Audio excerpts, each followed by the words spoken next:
मौनम, ये बहुत अपराधों से बचा देता है और नाम जप में बड़ा सहयोगी है। श्रीपाद कह रहे हैं कि मौन धारण कर, ताते मौन रहनो उचित है। ध्रुवदास जी महाराज, आवश्यक हो कम शब्दों में भागवतिक शब्द बोल दो, ये मौन के अंतर्गत ही आता है। अनावश्यक बिल्कुल ध्यान नहीं देना, कोई प्रणाम नमस्कार, कोई नाना प्रकार के संबोधन प्रश्न बिल्कुल नहीं बोलना, मानो आप पागल हैं, सुना ही नहीं, देखा ही नहीं। यह महापुरुषों की बात कहते हैं।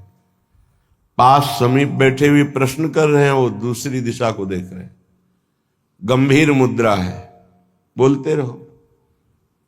इतना धैर्य होना चाहिए उपासक में कि सामने वाला बोलता रहे, अपने को कोई फर्क नहीं पड़ता। आवश्यक है तो बोल दिया, नहीं तो अनावश्यक हम उसको कहेंगे भी नहीं कि चुप रहो, उठ के जाओ यहां से, नहीं। मौन है, हम उठ के चल दिए। अपनी तरफ से बिल्कुल वाणी को बहुत संयम में रखे।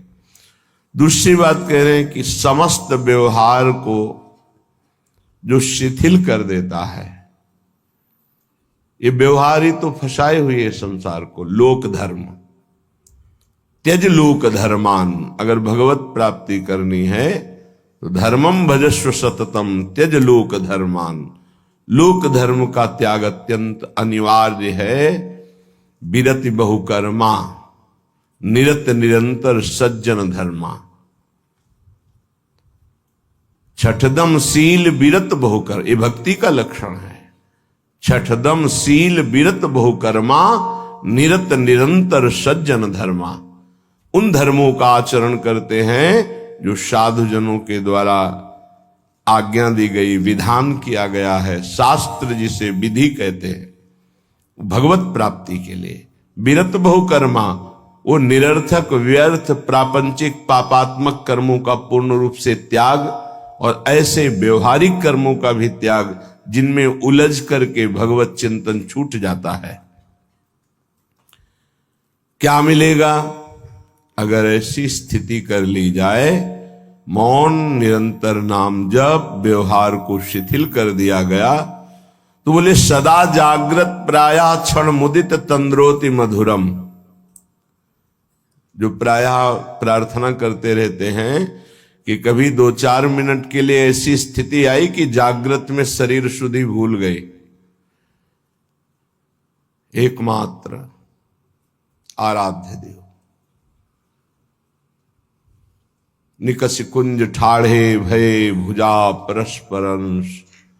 श्री राधा वल्लभ मुख कमल निरखि नयन हरिवंश।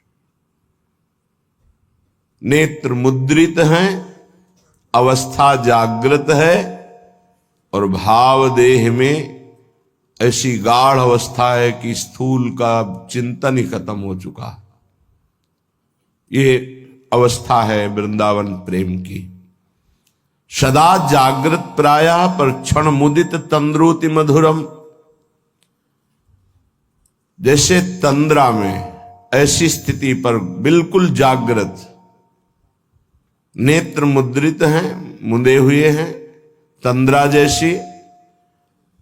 मधुर मधुर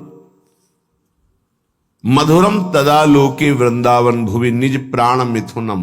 प्राण मिथुन श्री युगल सरकार दिव्य वृंदावन की निकुंज के प्रथम द्वार पर गलवहियां दिए हुए आ रहे हैं। ये उपासक देख रहा है।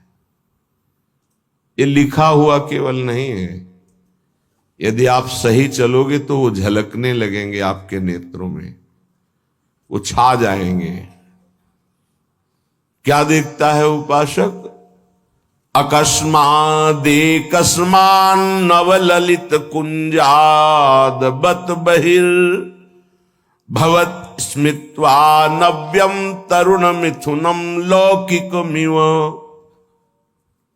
लौकिकमिव, जैसे हम आपको देख रहे हैं ऐसे ऐसे प्रिया प्रीतम के दर्शन होते हैं। ऐसे नहीं वो केवल भाव में ही देख रहा है।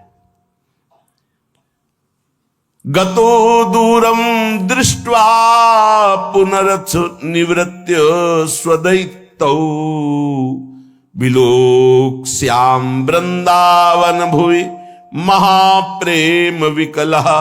जिसने सारे संबंध विस्मृत कर दिए हैं, कोई हमारा नहीं प्रिया प्रीतम से, इतना अपनापन हो कर लिया कि हृदय में किसी का संबंध नहीं, किसी का स्मरण नहीं, कोई व्यवहार नहीं, मौन धारण किए हुए निरंतर नाम जब, जागृत अवस्था में मुद्रित नेत्र प्रिया प्रीतम के ध्यान में डूबा हुआ, उसको ये सौभाग्य मिलता है। अकस्मादेकस्मान नवललित कुंजाद बत बहिर्भवत स्मित्वा नव्यम तरुण मिथुनम लौकिकमिव। अकस्मात सहसा उसको नूपुरों की ध्वनि सुनाई दी, एकदम मुड़ करके देखा, सब गायब।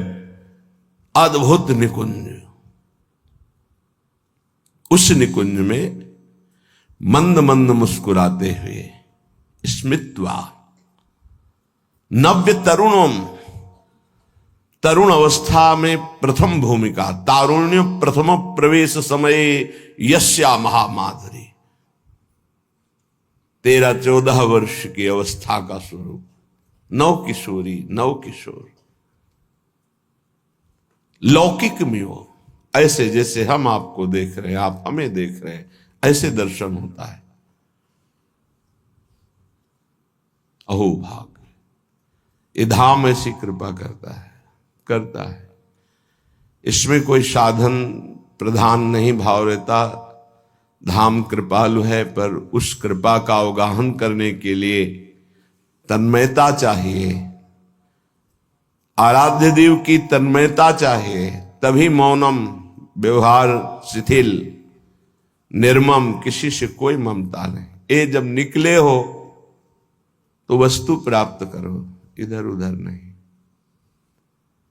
सबसे भूल हो जाती है। यहां किसी को अपना मानना, कुछ अच्छा लगना, कुछ सुखद लगना, ये सब भगवान की विचित्र माया के द्वारा चित्त का आकर्षण किया जाता है। भक्तों के जीवन में इसीलिए ऐसी घटना घटती है कि कीन हो इसका बहु अभिमाना, शोक हो वंच कृपा निधाना। कृपा निधान भगवान देखते कि मेरे भक्त में जितेंद्रियता का अभिमान है, ब्रह्मचर्य का अभिमान है, पवित्रता का अभिमान है, तो फिर वो ऑपरेशन कर देते हैं। फिर वो अभिमान नहीं जागृत होता। ऑपरेशन बड़ा विचित्र होता है। भगवान कहो उपहास करवा के, अपमान करवा के, या विवेक के द्वारा, या उनके प्रियजनों के द्वारा निरादर करवा के, कई तरह के वृत्तियों से भगवान ऑपरेशन कराते हैं अपने जन का। हृदय जब निर्मम होता है, ममता रहित, अहंकार रहित, व्यवहार रहित, एकमात्र प्रियालाल में अपनापन, तब ये स्थिति का रसास्वादन होता है। आवत सी वृषभानु दुलारी, जिनको देख करके प्रेम में प्रभु विकल हो जाते हैं, उन प्रियाजू का जब उपासक को साक्षात्कार होता है तो केवल आचार्य कृपा ही हृदय को संभालती है, अन्यथा सामर्थ्य नहीं है। ऐसा रूप श्री लालजू महाराज का है कि बड़े बड़े मुनि जो निर्विकार ब्रह्मबोध संपन्न हैं, उनके मनों को क्षण में मोहित कर ले। मोहन मुनि सघन प्रगट परमानंद, गुण गंभीर गोपाला।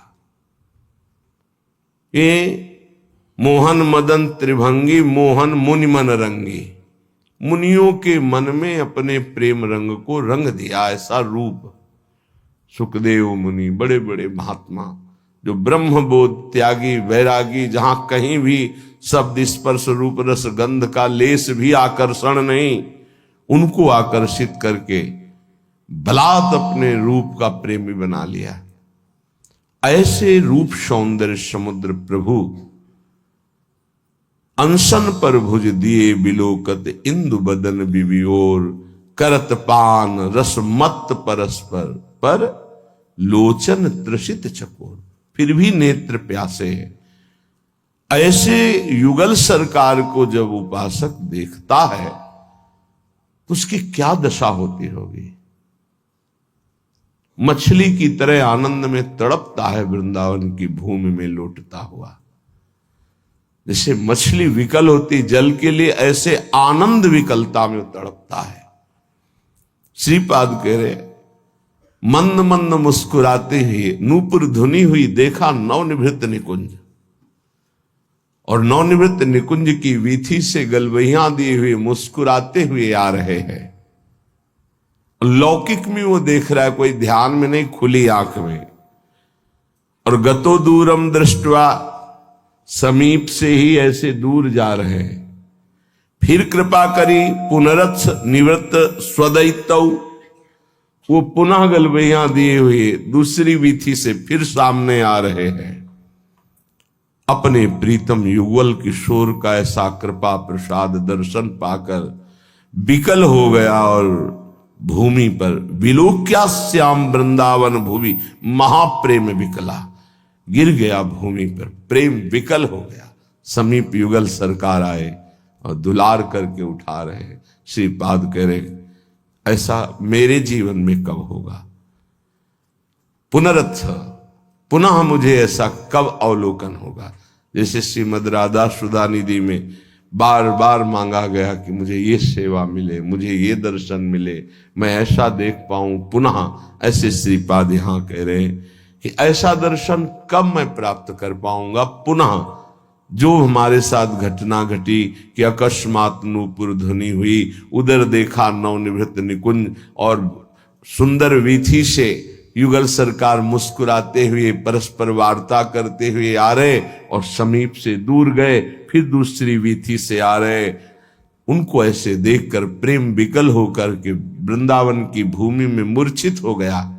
आनंद मूर्छा, विलोक श्याम वृंदावन भूमि महाप्रेम विकला। फिर सरकार किशोरी किशोर आकर दुलार करते हुए उठा। ऐसा कब होगा। कितना अपार सुख उस उपासक को मिल रहा होगा जो ऐसा अनुभव कर रहा है, ऐसा देख रहा है। श्रीपाद कह रहे,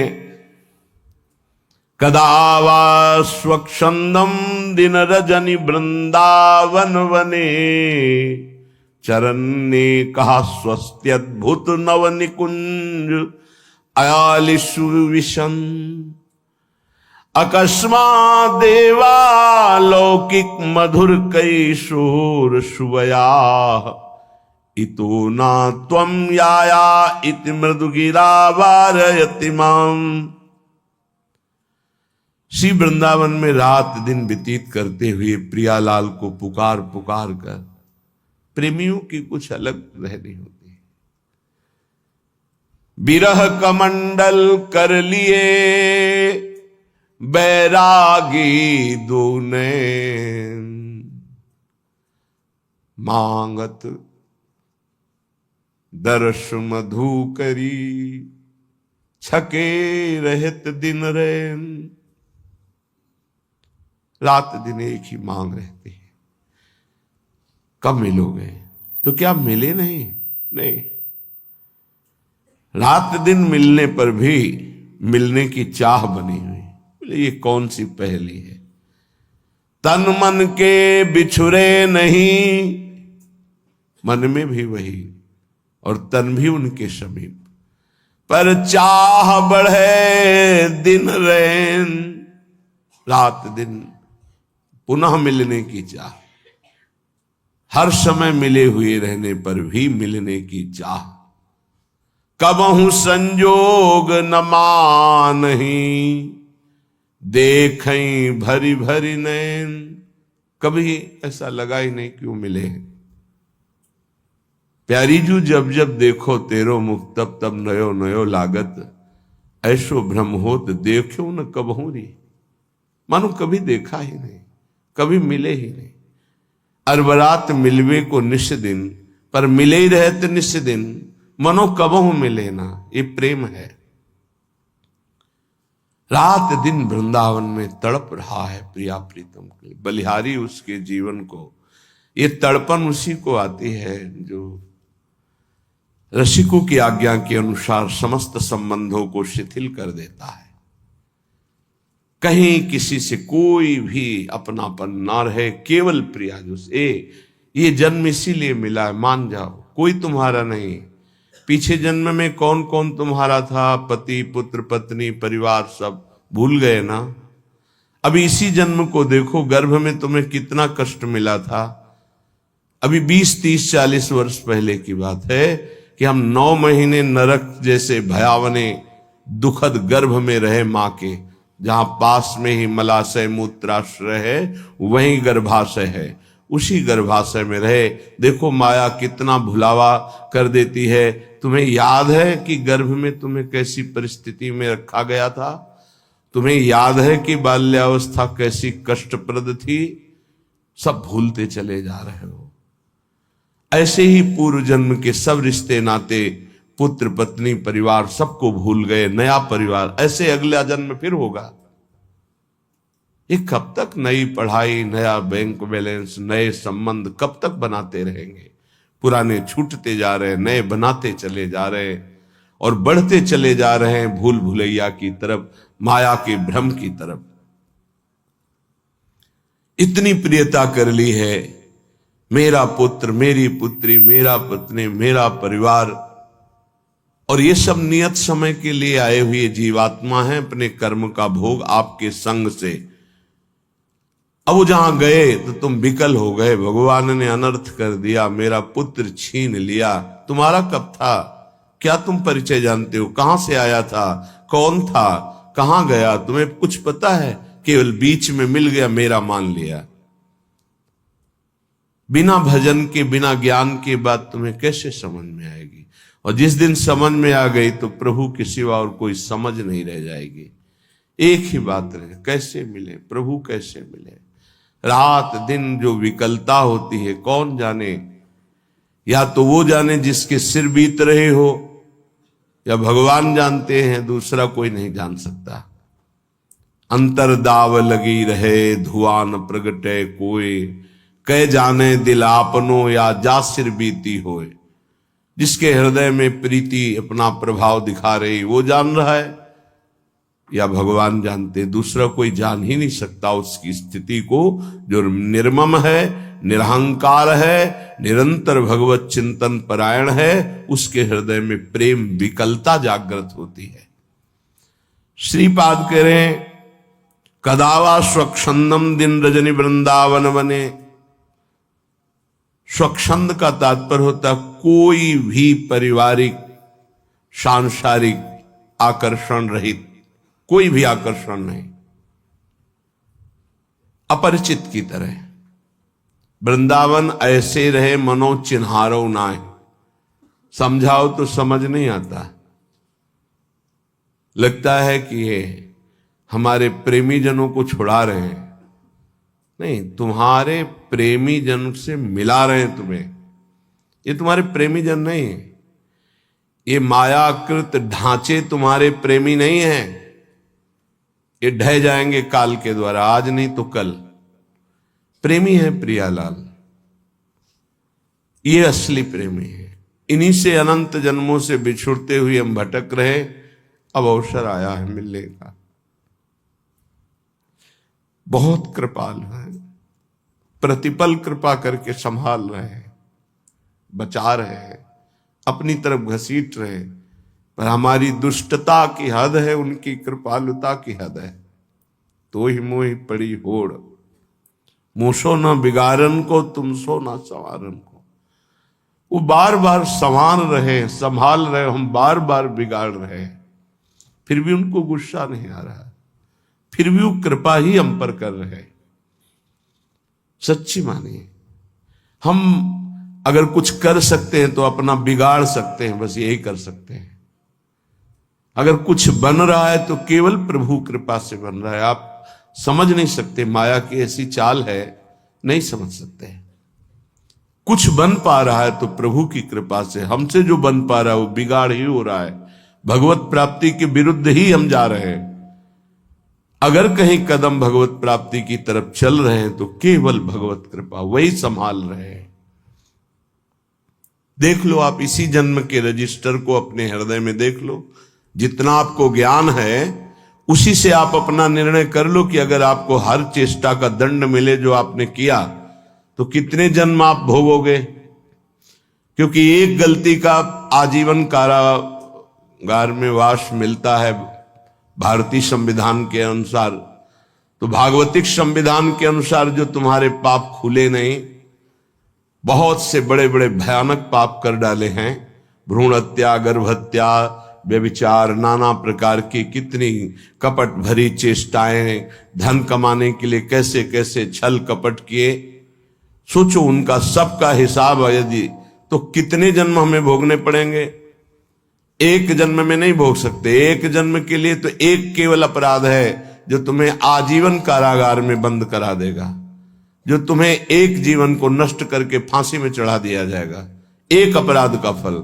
और ऐसे करोड़ों अपराध हमारे अनंत जन्मों में हुए हैं, पर प्रभु के मार्ग में हम चलने लगे, ये केवल कृपा, ये हमारी कोई साधना नहीं, ये केवल हमारे लाडली लाल की कृपा। ऐसे अपराध भयानक छुपे हुए हैं जिनका दंड मिले तो हम सैकड़ों जन्म भोगे तो भी नहीं पार पा सकते। भारतीय संविधान में देख लो कानून, फिर शास्त्रीय संविधान तो बहुत ही कड़ा है, इसमें तो किसी तरह छल कपट भी कर सकते हो, शास्त्रीय संविधान में नहीं, क्योंकि वहां सब दैवी शक्तियां आपको प्रतिपल देख रही हैं, तुम्हारी गवाही या वकालत की जरूरत नहीं होती, एक सेकंड में सब हिसाब किताब हो जाता है। वहां ये थोड़ी कि तुम्हें बैठो आदर के साथ तुम्हें बैठा लें, फिर तुमसे पूछें, फिर गवाही, फिर नहीं साहब हमने ऐसा नहीं किया, ये सब कुछ नहीं। एक सेकंड के कम हिस्से में पूरा हिसाब, अनंत सृष्टि है, इतना समय नहीं है वहां किसी गवाही की जरूरत, और एक सेकंड का भी हिसाब चूक नहीं होगी। सत्क्रिया और असत क्रिया अगर एक सेकंड में हुई तो उसका भी हिसाब होगा। इसीलिए जो विवेकी जन बहुत सावधान रहते हैं, थोड़ा जीवन है, इस जीवन को पवित्र बिता करके धरोहर की भांति, जैसे कोई तुम्हें सुंदर वस्त्र दे और तुम उसे रखे रहें कि ये उसका है, पवित्र वस्त्र, ज्यों का त्यों वापस कर दिया, उसको गंदा नहीं किया, वो होता है महात्मा। चदरिया जैसी की तैसी धरी दीनी, चदरिया झीनी रे झीनी। ये शरीर रूपी चद्दर भगवान ने दी, निर्मल रखो, इसको मलिन मत करो। मलिन हो गया तो गुरु कृपा उसको पवित्र कर देगी। आश्रित रहो, आज्ञा का पालन करो, भगवत प्राप्ति के लिए कमर कस लो, ये जीवन केवल भगवान के लिए। श्रीपाद कह रहे हैं, दिन रजनी वृंदावन बने, रात दिन नाम जप करते हुए, अगर आप बाहर भी हो तो रात दिन नाम जप करो। आप सोचते हैं पढ़ लिख कर कोई ऐसा पद मिल जाए, रुपया पैसा मकान हो, बस हम सुखी हो जाएंगे। पद कुछ नहीं, रुपया कुछ नहीं, मकान कुछ नहीं, स्थिति। बड़े भाग्यशाली जन हैं जो अध्यात्म स्थिति की तरफ चलते हैं, रात दिन नाम जप कर रहे हैं, धर्म पूर्वक व्यवहार कर रहे हैं। जो जा रहा है तो शोक नहीं, आया तो हर्ष नहीं, वो महात्मा, वो भगवत प्राप्ति के योग्य हो जाता है। गए की सोच नहीं, चाहे वो मृत्यु से गया हो, चाहे वो घर से गया हो, चाहे वस्तु हो, व्यक्ति हो, स्थान हो, गए की सोच नहीं, आए की हर्ष नहीं, वो भगवत प्राप्ति का उपासक रात दिन भजन करते हुए भगवान को प्राप्त होता है। चरण ने कहा स्वस्त्यद्भुत नव निकुंजालिषु विषम, वो सदैव एकांत में चिंतन करता रहता है।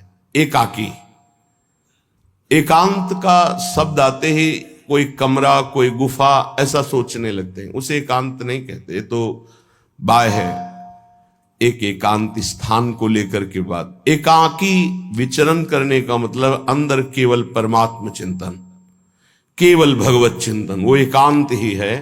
चाहे वो ऑफिस में बैठा हो, फावड़ा चला रहा हो, किसान हो, चाहे व्यापारी हो, एकमात्र भगवान का आश्रय, उनका चिंतन, वो एकाकी ही माना जाता है, एकांत ही माना जाता है। एकांत बैठे हुए प्रपंच का चिंतन कर रहा है, वो प्रपंची ही माना जाता है। जो सदैव एकांत चिंतन करते हुए, तो उसके जीवन में मंगल सौभाग्य उदय होता है। अकस्मा देवालौकिक मधुर किशोर सुवया, अलौकिक नवनिभृत निकुंज, और सामने प्रिया प्रीतम, और एक सखी कहती है, इतो ना तुम याया, इधर मत आना, वहीं खड़े रहना। उस सखी की मधुर वाक्य और सामने प्रिया प्रीतम, ये मेरे जीवन में पुनः कब होगा। सखी रो, तुम इधर मत आना, प्रिया प्रीतम पधार रहे, वहीं खड़े खड़े रूप का दर्शन करो। इतो ना तुम याया, इधर मत आना। तो सखी के अमृत में शब्द और सामने प्रिया प्रीतम, आहा, ऐसा मैं कब देखूंगा। उपासक जब ईमानदारी से भजन करता है तो पहले भगवत प्रेमी महापुरुषों का आकर्षण होता है, तब ये स्वरूप होता है। पहले दिव्य महापुरुष आते हैं जो प्रिया प्रीतम के निज जन हैं, बड़े बड़े महापुरुष हर संप्रदाय के। प्रिया प्रीतम के साक्षात्कार के पहले आचार्य का साक्षात्कार